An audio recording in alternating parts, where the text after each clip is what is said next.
Ernesto Villar, autor de Todos quieren matar a Carrero, desvela los entresijos del atentado que sufrió el presidente del gobierno, Luis Carrero Blanco, a manos de los terroristas de ETA. A pesar de que había indicios del magnicidio que se pretendía cometer, tanto los servicios secretos como altos dirigentes del gobierno, incluso gente muy afín a Franco, decidieron, bien por desidia, bien por ignorancia o bien por determinados intereses, dejar que este hecho sucediera. Y bueno, pues para hablar precisamente pues, de este interesante libro, tenemos hoy aquí en Periodista Digital a su autor, a Ernesto Villar. Ernesto, bienvenido. Muchas gracias, buenas Juan. tardes. Muchas gracias. Y bueno, yo creo que la primera pregunta es casi obligada. Haciendo un poquito de política ficción, se decía que Carrero, posiblemente si Carrero hubiese seguido vivo, algunos temían que bueno, pues no hubiese tenido lugar el proceso democrático, la transición que tuvo lugar posteriormente con el fallecimiento del general Franco.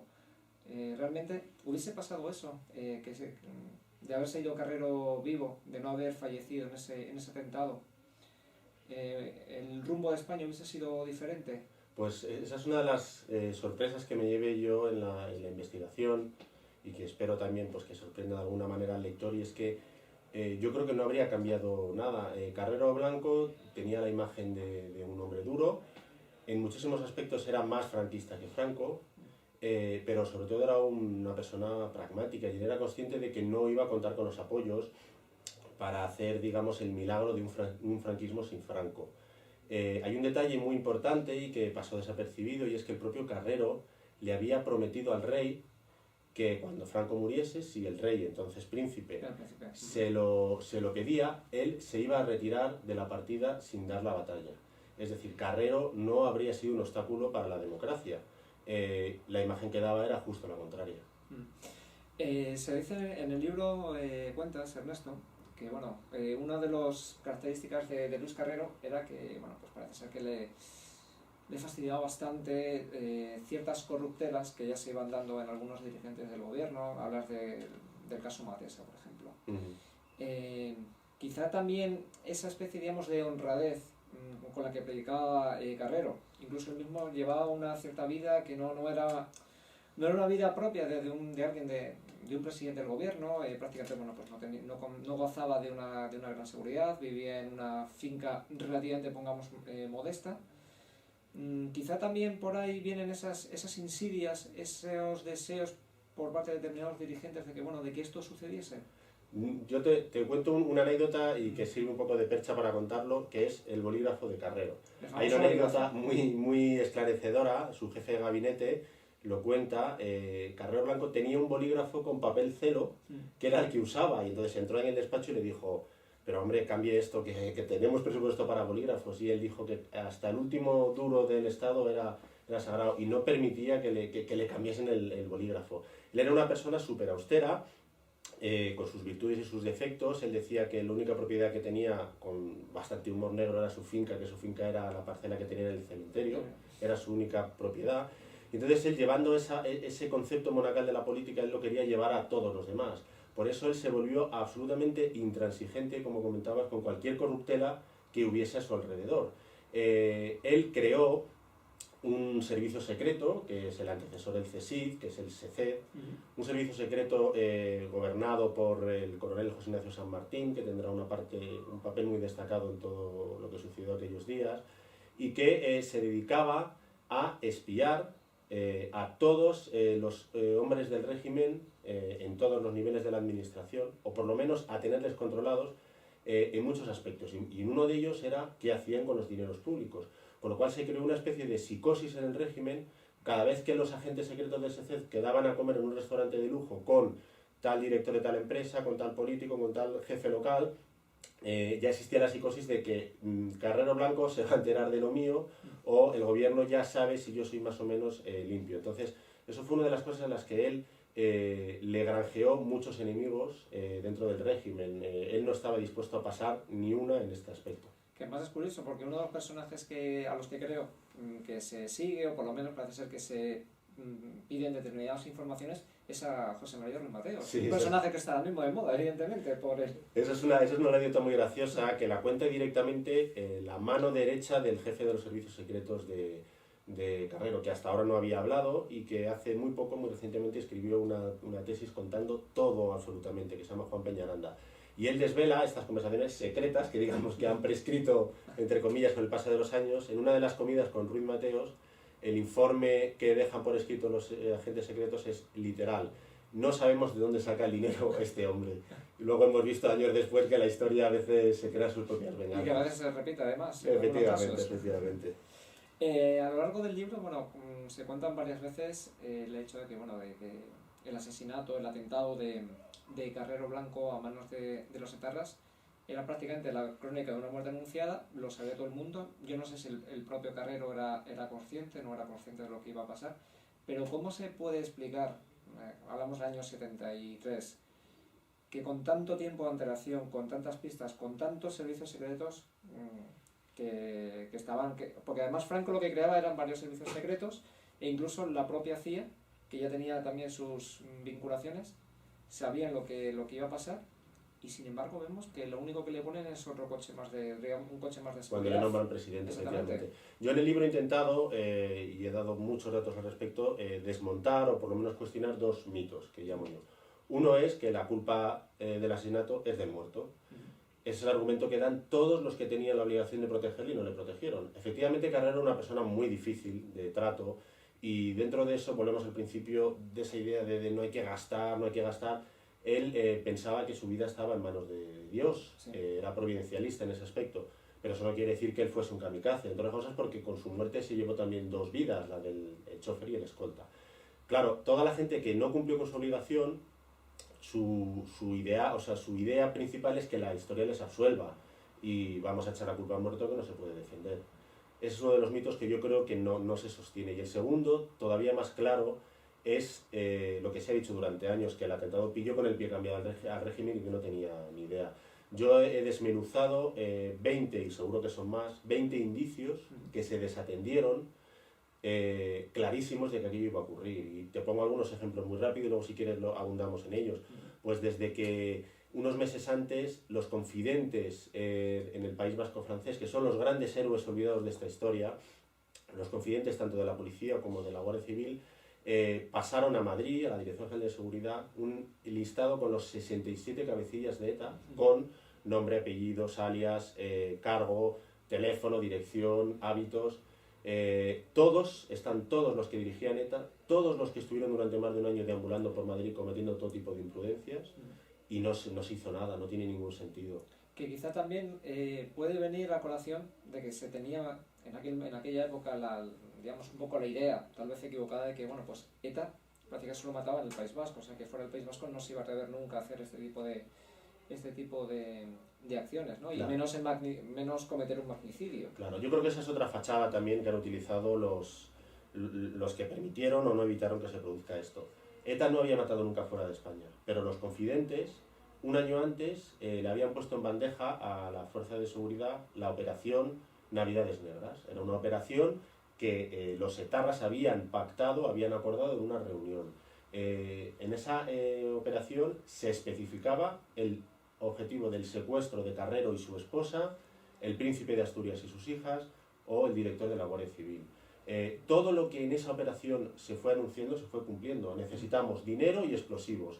Unos meses después secuestraron al empresario Huarte, 50 millones de pesetas. Es la primera vez que ETA pedía dinero por un secuestro. Hasta entonces pedía, dentro del papel que se había arrogado de defensor de los derechos de los trabajadores, pedía pues desde que le subieran 3.000 pesetas el sueldo a tal empresa, a readmisión de trabajadores. Claro, entonces 50 millones, ya tienes una pista ahí de que ETA prepara algo. Asaltan un polvorín y se llevan los explosivos. Durante los meses siguientes detectan la presencia de etarras en Madrid. ¿Por qué? Porque, por ejemplo, y es otro dato que es impresionante, en el mes de mayo, en Getafe, imaginemos lo que es el Getafe del año 73, sí, barrio, pueblo rojo, hipervigilado, se reúnen 30 etarras, todos los cabecillas que vienen en tren desde el País Vasco se reúnen en Madrid, hacen una asamblea. Desde el punto de vista de la clandestinidad es un disparate. Cuando vuelven, y algunas de estas cosas las he comprobado en el sumario, que hasta ahora pues nadie había accedido a él.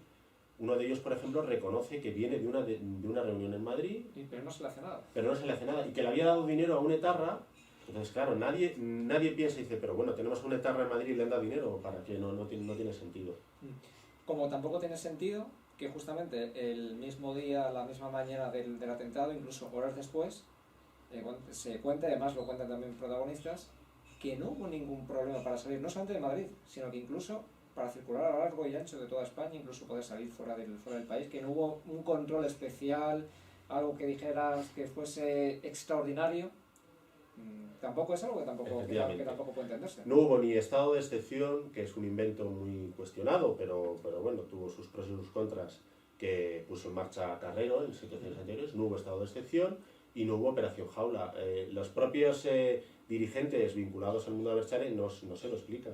Porque además, por ejemplo, años atrás, no hacía mucho, se había precisamente asesinado por parte de la ETA al comisario Melitón Manzanas, y en ese momento, para esa zona de España, del País Vasco, sí se decretó precisamente el estado de excepción, cosa que no se hace con el magnicidio de un presidente del gobierno. Claro, la versión oficial da sensación de normalidad, es una decisión que no se sostiene, no tiene ningún sentido. Pero no solo eso, sino luego, que también lo cuento en el libro, todas las operaciones y los intentos que hubo posteriormente para borrar pistas, algunos absolutamente inconcebibles. Una de las cosas que a mí más me sorprendió y además me alegró mucho poder comprobarlo, se había publicado que la mañana del atentado, en la misma zona, resultó al final ser en la calle Hermanos Becker, donde vivía Carrero Blanco, había un coche de los agentes secretos del Alto Estado Mayor. Para que el espectador se sitúe, el Alto Estado Mayor era el servicio secreto que rivalizaba con el SECED, con los servicios secretos de Carrero. Por diversas rencillas se habían convertido en irreconciliables. Ese coche se produce la explosión y en vez de ir a la esquina donde se había producido para intentar descubrir algo o yo que sé, ver a alguien con cara de sospechoso que huía porque se dedicaban a eso, vuelven a su sede y los dos agentes secretos en voz alta proclaman delante de testigos: menudo agujero hemos hecho, nos lo hemos llevado puesto. Años después me han confirmado una persona de primera mano que efectivamente se produjo esa conversación, lo atribuye a un comentario, dice que ni siquiera desafortunado, un comentario, digamos, fuera de lugar. No tiene ningún sentido. Y es también como la actitud de Fraga, que se cuenta también en el libro, que Fraga esa misma mañana se entera de lo que ha pasado y él tranquilamente desayuna y sigue, se va al trabajo, a su ministerio, como si nada hubiera pasado. Efectivamente, es que yo creo que el gran drama de Carrero Blanco es que se había convertido en un enemigo para todos. Un enemigo, todos ganaban algo con su desaparición política. No digamos desaparición física, desaparición política. Eso no quiere decir que el que gane sea cooperador necesario en el atentado, pero sí quiere decir que cuando Carrero Blanco le asesina, hay un montón de testimonios publicados por mucha gente, a los pocos meses se han olvidado de él. Yo lo intento resumir en un párrafo. Era un franquista sin el cariño de los francos. Estaba enfrentado, Carmen Polo no confiaba al final en él, estaba enfrentado, por supuesto, a la familia de Franco, a Martínez Bordiú, a todos los partidarios del príncipe del movimiento, que era su primo Alfonso, y nadie le ganaba a franquista, a Carrero. Era un monárquico, pero solo de una parte, que era Juan Carlista. Los juanistas y los alfonsistas, pues igual. Por supuesto, era enemigo de los etarras, de los opositores y de una parte importante de la Iglesia, siendo un católico ferviente. Entonces, al final se encontró Carrero Blanco en una situación en la que, como él dijo en su discurso de investidura, dicen que en el régimen hay muchas familias, yo soy de todos y de ninguno. Pues la primera parte no era verdad y la segunda era verdad. Luego también hay un capítulo que quizá además hasta nos puede retrotraer al presente, a un hecho muy de gran actualidad, de rabiosa actualidad, como es el chivatazo del caso Faisán. Nos ponemos en situación un piso que tienen los etarras en Alcorcón, pues con gente, digamos, que estaban preparando este asesinato, y un policía, un funcionario esforzado, sí, empieza a hacer una serie de investigaciones. Y justamente cuando, digamos, tiene la posibilidad además de entrar en el piso, de poder revisar todo lo que tenían, que les hubiera El Chiringuito, en ese mismo momento, recibe una llamada diciendo: vete que esto ya lo estamos nosotros vigilando. Podría hacerse una comparación con lo que ha pasado con el famoso chivatazo del caso Faisán también, donde se supone que hay unos vigilantes, una parte de la policía vigilando esos movimientos, y de repente, curiosamente, reciben una orden para que dejen de vigilar o se estropea una cámara. Salvando las distancias, desde luego tiene similitudes. Pensemos que ese piso, que es el centro de operaciones, la zona cero, digamos, de los etarras, el barrio de Campamento. El barrio de Campamento, exactamente. Un barrio obrero y se supone que muy vigilado. Esto lo cuentan los propios etarras en su libro Operación Ogro. Les llamaban los de ETA. Iban a comprar a la carnicería, al bar. Y, hombre, ya ven los de ETA, los de ETA. Un guardia civil está en el bar mientras los etarras juegan a las cartas. La partida, exactamente. Y entonces escucha conversaciones en vasco, expresiones y sospecha. Pregunta al camarero y el camarero pues dice, no, estos dicen que son estudiantes, pero es un poco raro. Tal. Esto lo cuentan otros investigadores que hablaron con la persona que se lo dijo, que es el jefe de la Guardia Civil en Madrid, el coronel Aguado. Entonces, el coronel Aguado monta una operación para entrar en el piso, una de tantas que se hacían en la época. ¿Por qué? Porque todos sabemos que allí todos los jóvenes que no demostraran lo contrario eran sospechosos de algo. Eran rojos, Claro, entonces imaginemos unos jóvenes estudiantes universitarios en un barrio tan alejado de la ciudad universitaria, no tiene ningún sentido, con unos hábitos de conducta rarísimos. Entonces, este mando de la Guardia Civil ordena la entrada en el piso. Justo cuando se va a proceder a la operación, recibe una llamada que él mismo confiesa, dice que él no puede decir de quién es, pero que viene de arriba, de muy arriba, en la que dice, no entréis. No hay una orden escrita, no hay un documento interno, nada. Si hubiesen entrado, solo con que hubiesen entrado, se habrían encontrado, claro. Como luego me encontré yo en el sumario, por ejemplo, de uno de los etarras, Cibor, 35 huellas exclusivamente en un bote, por ejemplo. Los etarras tenían los planos, tenían pelucas, tenían palas, tenían todo tipo de pruebas que les habrían delatado. Carrero Blanco no habría muerto. Y luego hay una cosa mucho más inquietante que yo la dejo caer en el libro y hay dos testimonios que lo dicen, pero yo de primera mano no lo he podido comprobar, y es que había micrófonos. Había micrófonos y hay dos denuncias de que allí alguien había puesto micrófonos. Era la CIA, eran los servicios secretos, ¿por qué no se entró? Se les estaba vigilando a los etarras y se prefirió esperar y luego no se hizo. Yo intento un poco en el libro, siempre con la mayor honestidad posible, que es no dar por supuesto nada, por lo menos que el lector dude y poner el hecho en sí, que luego que el lector dude y saque sus conclusiones. Sí, porque además otra de las cuestiones que yo creo que cuando uno lee tu obra, y hay otro episodio también que es que llama poderosamente la atención. Estos señores alquilan un sótano, además a un precio el triple, o sí, bueno, les sobraba el dinero, o sea, ellos sueltan un dinero que no valía aquella instalación, se ponen a hacer la obra.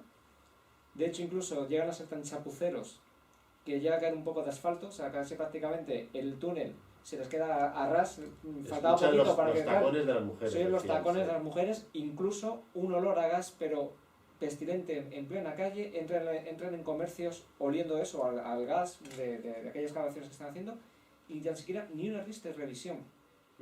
El portero de esa finca era policía armada. Era muy habitual en la época, como los sueldos eran bajos, por la mañana eran militares o policías o guardias civiles y por la tarde tenían otras funciones. Era policía armada.